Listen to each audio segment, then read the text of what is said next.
كلنا منتظرين السوبر بين الاهلي والزمالك يوم الجمعه اللي جايه 5/5. ولكن احنا عندنا سوبر مختلف تماما، تشيك ميت ايفن. وتعالى اقول لك انت ليه اصلا محتاج تحضر السوبر ده اللي هو تشيك ميت ايفن. الفوركس انت طول الوقت بتسمع عن الاجانب قد ايه الناس دي اصلا مبدعين في المجال ده، ولكن احنا في تشيك ميت ايفنت جبنا لك الاجانب لحد عندك علشان تسمعهم بنفسك وعشان تتعلم منهم كمان.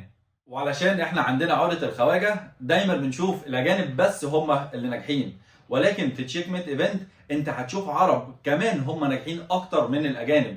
وعلشان كده تشيك ميت ايفنت هو ده السوبر الحقيقي ما بين العرب وما بين الاجانب، وانت هتيجي وهتتعلم منهم وهتشوف ده كمان بنفسك.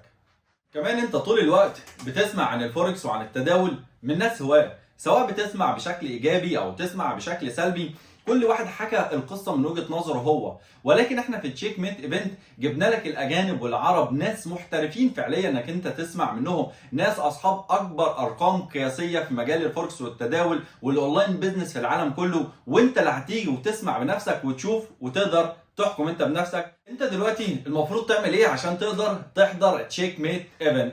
هتبعت لي رساله بسرعه جدا جدا، لان العدد محدود جدا فوق ما تتخيل. العدد فقط 20 تيكت هي المتاحين لانك انت تحضر تشيك ميت ايفنت، ولكن اول 10 هيكلموني تشيك ميت ايفنت التيكت بتاعتهم هتكون بالنسبه لهم مجانيه كاملا. وكمان هسيب لك لينك الواتساب، هتتواصل مع حد من فريق الدعم هيرد عليك وهيقدر ينسق معاك ازاي تقدر تحصل على التيكت بتاعتك وازاي تقدر توصل للمكان، ويرتب معاك كل حاجه لحد ما توصل للمكان. مستنيك في تشيك ميت ايفنت عشان نعيش احسن وافضل تجربه هتساعدك في اتخاذ قرار يغير حياتك في الفتره اللي جايه. مستنيكم، انا هاني العطار في تشيك ميت ايفنت. سلام.